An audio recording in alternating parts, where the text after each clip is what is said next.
He's Jeff King. I'm Andy Erickson. And also, Bruce Schmidt is here hanging out for the Patreon episode. This is not another shooting show. We're doing it live. We're doing it live. We've had a lot to drink. I'm hammering the Blantons tonight, so let's just go. I already mispronounced one word, I know for sure. We go to Seattle, Washington. Not a good start. Where a man shot himself in the forearm accidentally early Sunday morning, 2 Sundays ago, in Capitol Hill, according to Seattle police. Just after midnight, the man was attempting to unload a handgun when it inadvertently went off and shot, quote, through and through his forearm and hit a wall. Nice. Nearby witnesses called 911 and applied pressure to the wound before medics arrived.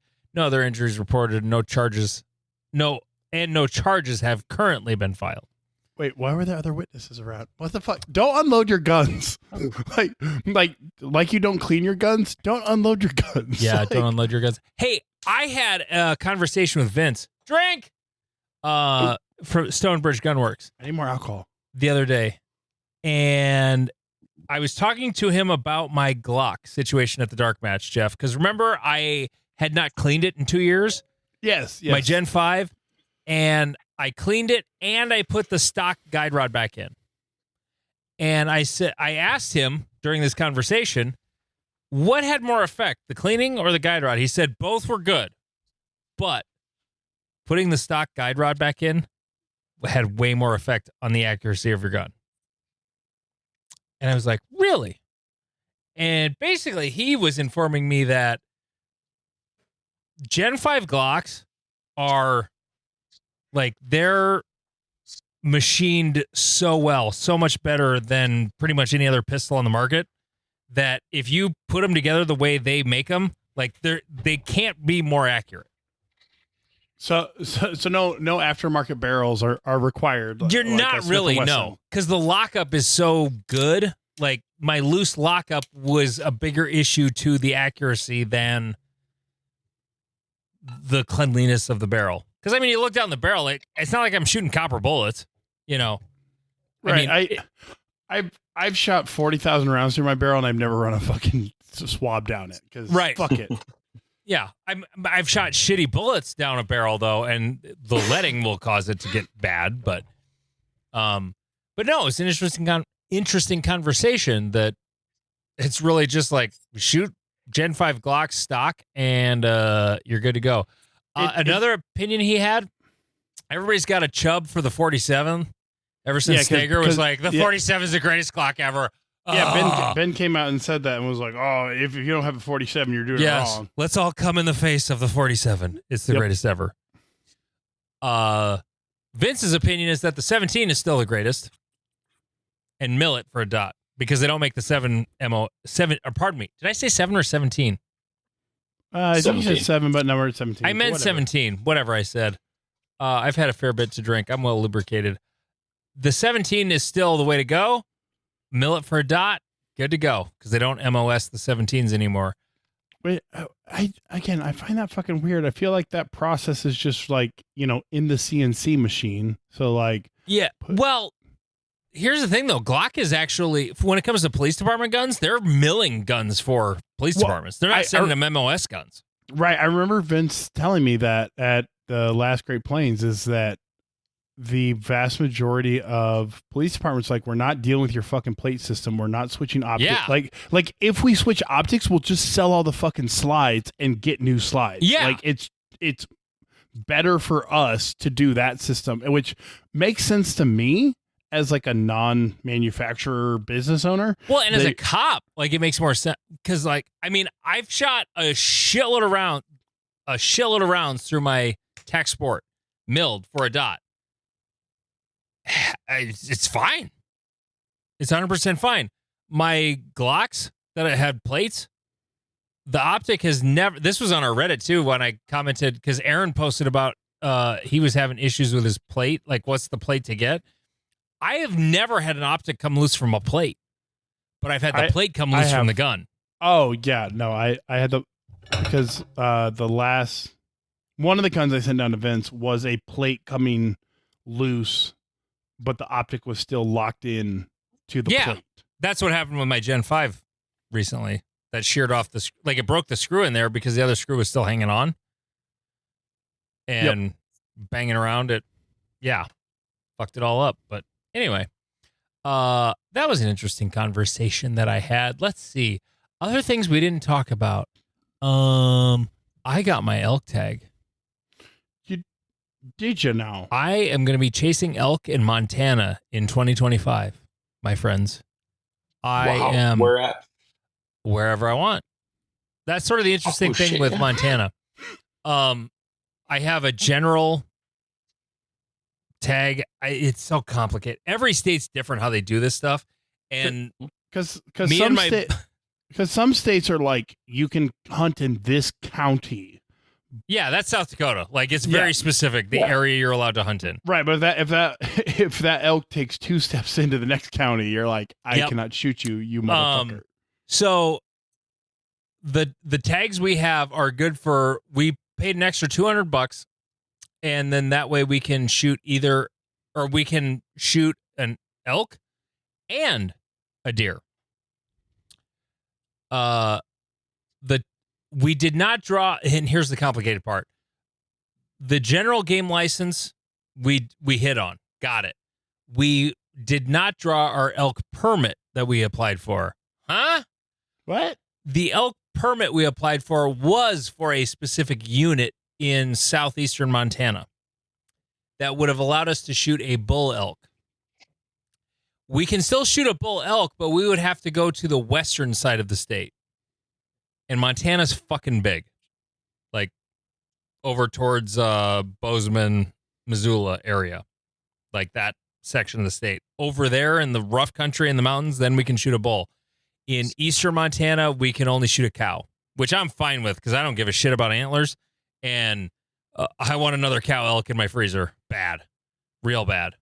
I'm just glad I'm going to have at least one buddy with me to help pack the motherfucker out. So, right, because I remember you telling the story of it's being a like, horse. Oh, yeah. It's a fucking horse on the ground, and you're sitting there with a hunting knife and a horse.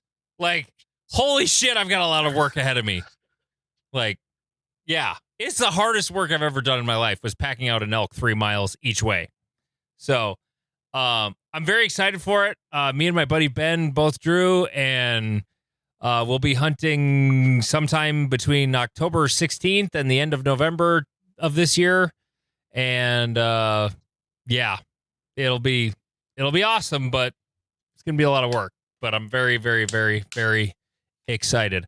Are you going to carry your 10 millimeter? Oh, fuck yeah. Because I have a friend.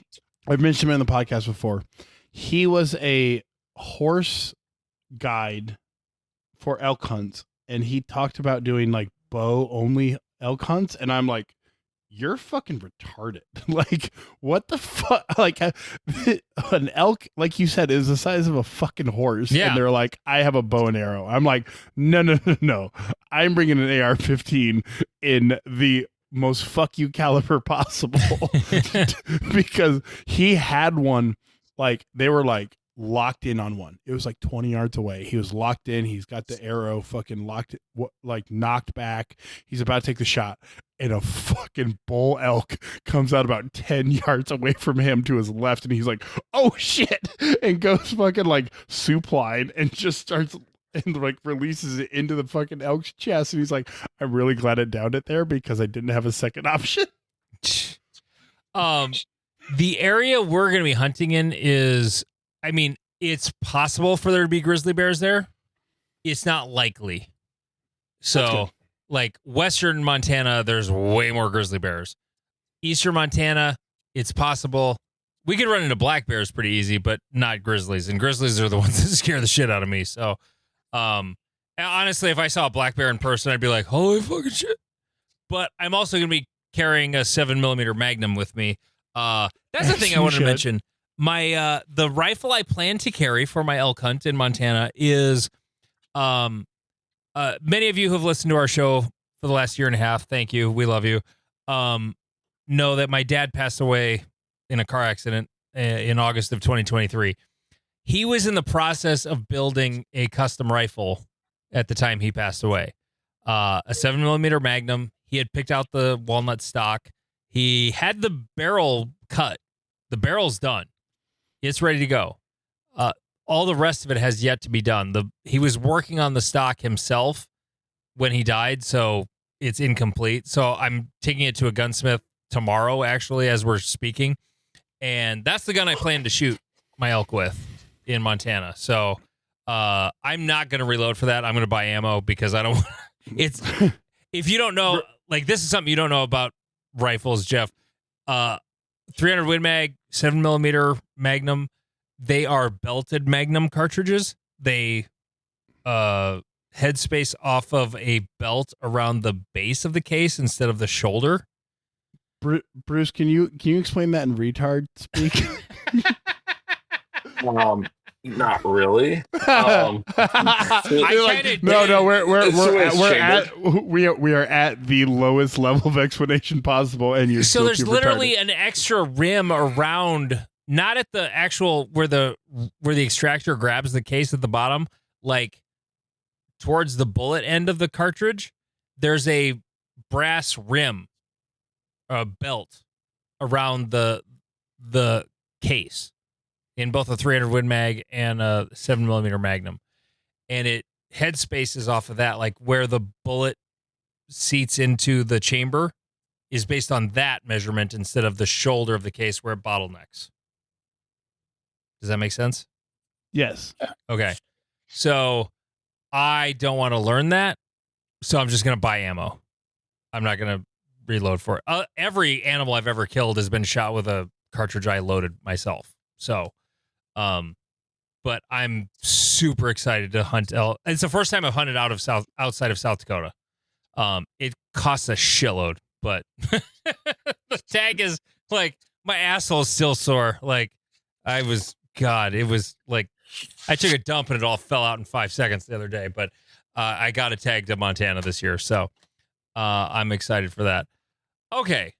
What else do we have to talk about? Oh, the whole reason I wanted to have Bruce on our regular episode, and since he's an hour behind us in the Mountain Time Zone, he decided to hang out. Thank you, Bruce.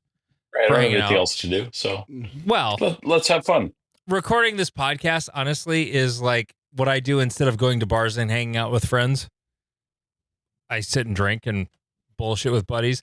So I feel Jeff does that in addition to going to bars and hanging out with friends. I have a wife and kids, so I don't. Porque lo dos, motherfuckers. Yeah. Oh, I think that's Spanish or Portuguese. We'll figure it out. Porque is why. Low dose is something too. I don't know. Why not both? Oh, that's what it is. Okay. nice. Mucho huevón. So the whole reason I wanted to have Bruce on, or the thing that gave me the idea to have Bruce on, was the sort of very short, mild debate we had yesterday about quick feet. Oh, yeah. I forgot about that. I'm fast as fuck, boys. I completely disagreed because I watched a bunch of skinny young dudes like run circles around me. Now, I'm a better shooter than they are, but if I had their feet, fuck. I'm crushing, I'm literally crushing souls. And Bruce was texting me back like, quick feet doesn't matter. Defend yourself, sir. I don't think your time lost is based on quick feet at all. Like, I watched your video that you posted to the NAS Reddit, which everybody should be a part of if you're not already.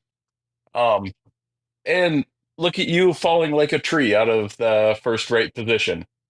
Like timber over. He just starts with a fucking fuck you, you piece of shit. I didn't say that. I know. I might have implied that, but whatever. I'm here to translate. Right. But look at that right there. I guarantee you lost a second and a half. A second and a half where? Where you like fell to the left out of that first position on the stage you posted to the NAS Reddit. Are we talking weird stages? It was a hard few shots as intended? That was a hard lean. I didn't have a choice.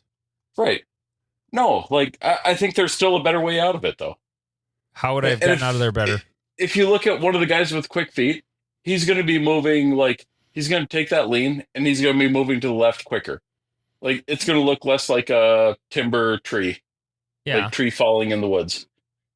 And that's not because he has quick feet. Like he just does everything quick. I so okay. I as a fat dude that weighs more than everyone that I shoot against. Including me, and I'm proud of that. Right. Ooh. I'm fat. I'm You fat set as the bar. Hey, I weighed in at 258 the other day. I weigh. Shit. Down 22 pounds. Fuck yeah. Congrats. I Thank weighed you. it. I weighed at 286. So like I weighed I'm, 280 when I started losing weight. I'm fat as Ooh. fuck, and Yeah, You're you're bad- tall as 6'9". fuck. You're not that fat. at any battern who is a felt like, let's call him 165 just to be kind, on Bay 5, which if you've been to ENGC, Bay 5 is our big bay. 50 So by 50. It's huge. it's a 55-50. I shot it 7 seconds faster than him. Like Yeah. you can be fast as fuck, or you can just do things fast as fuck.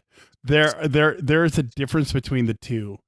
Is like, when I got to a position, I did some motherfucking shit, and then I went to the next place and I did some motherfucking shit. Andy, who is fast as fuck, may have got to that position faster than me, but when he got there, he was like, what should I do in this position?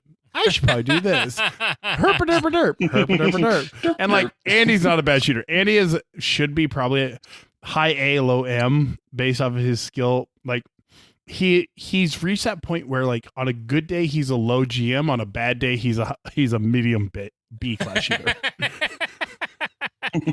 Those guys Like- are my favorite to watch. Yes. Though. Oh 'Cause yeah, you never know what you're gonna get. You Right, might you'll- see brilliance, or you might see a fucking shit show. right. You'll hear the time read out, and it'll be like 3 seconds faster than you, and you're like, Jesus Christ! And they're Yeah. like, 2 mics, Mike Yeah. Delta, Alpha Charlie, 2 Charlie, Charlie Delta, and you're like, oh, I don't need to Ooh. worry about this. That's like that kid Kian I shot with the other day. He was on our squad at the dark match too. Like he's not a GM shooter yet, but he's got the feet, man. Like, and I'm watching yeah. him run around, and I'm like, I can't keep up with that. But he's throwing 3 mics on the last stage and completely torpedoed his match trying to go And- fast. And that's one of those things that, like, as experienced guys, I'm gonna relate it back to kickboxing. Is I watch some kickboxers, and they like hitting pads, hitting the bag, whatever. They're just like full force, going full fucking send, and I'm like, damn, this is a bad motherfucker.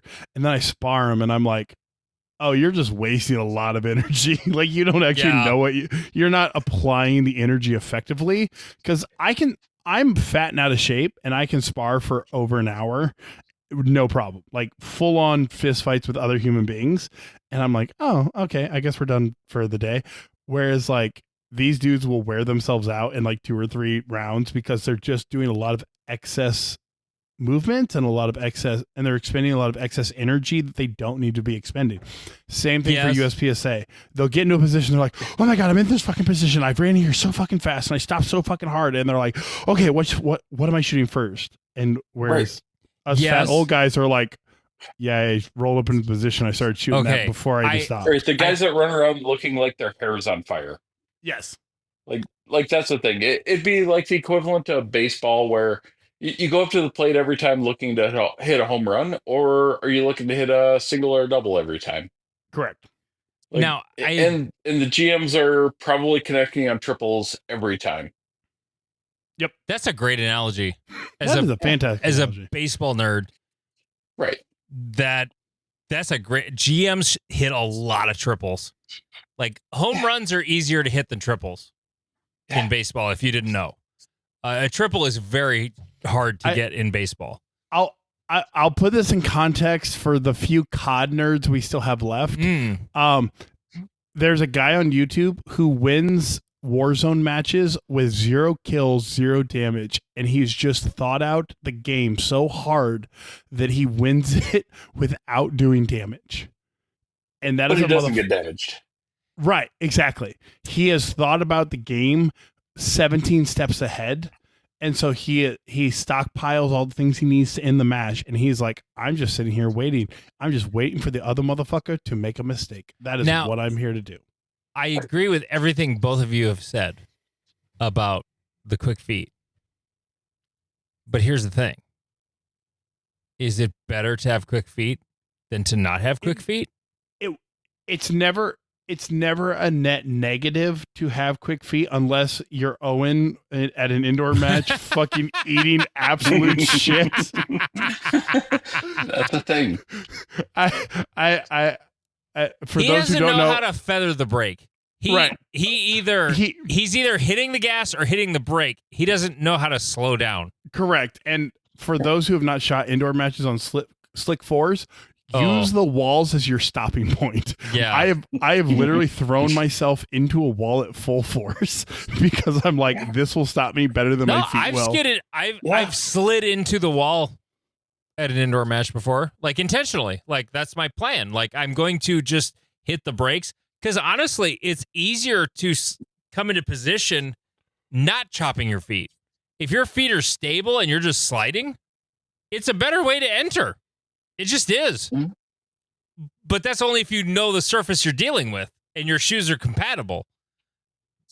I've also done it where like I was doing that and my shoe stuck and then it's really bad. Right. One of the things about USPA is you have to learn the movement pattern to the surface that you're dealing with.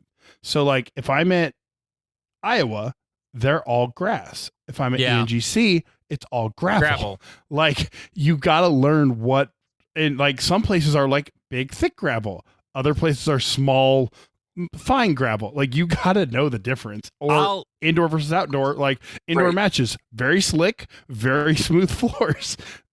I'll give you a tip. If you're coming to Great Plains, it is probably no better range to wear softball, football, baseball cleats than at Sioux River Sportsman's Club in Canton.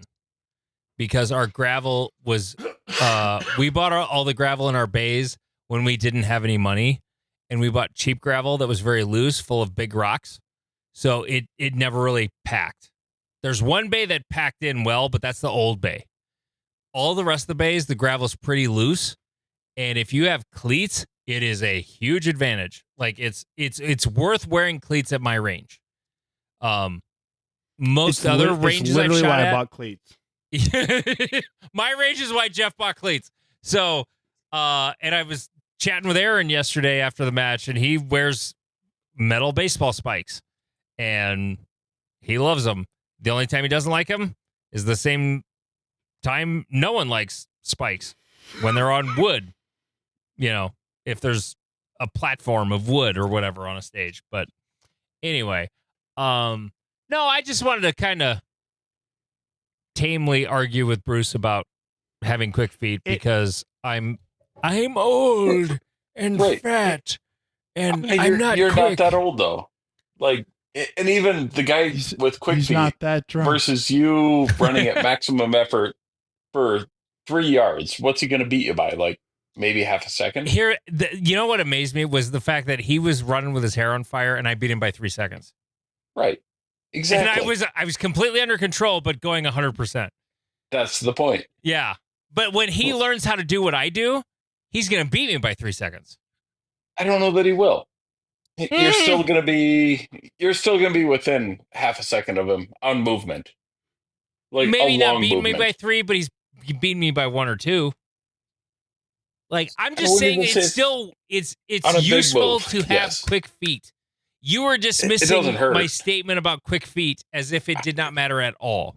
They're overrunning positions though because they're quick.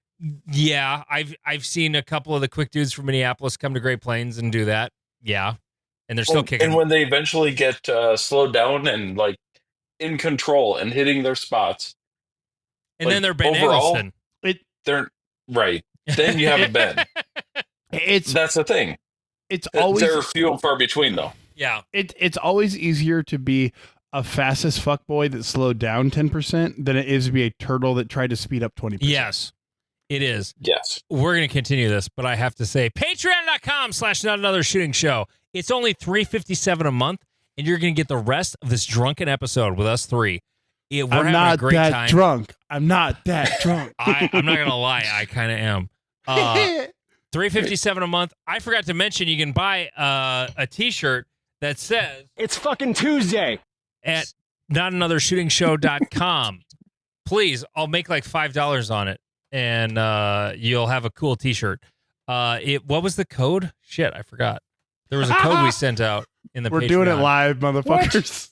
No, if you're a Patreon member, you got a message that said what the code was No, we didn't. for a discount. Yeah, I did. You don't follow it.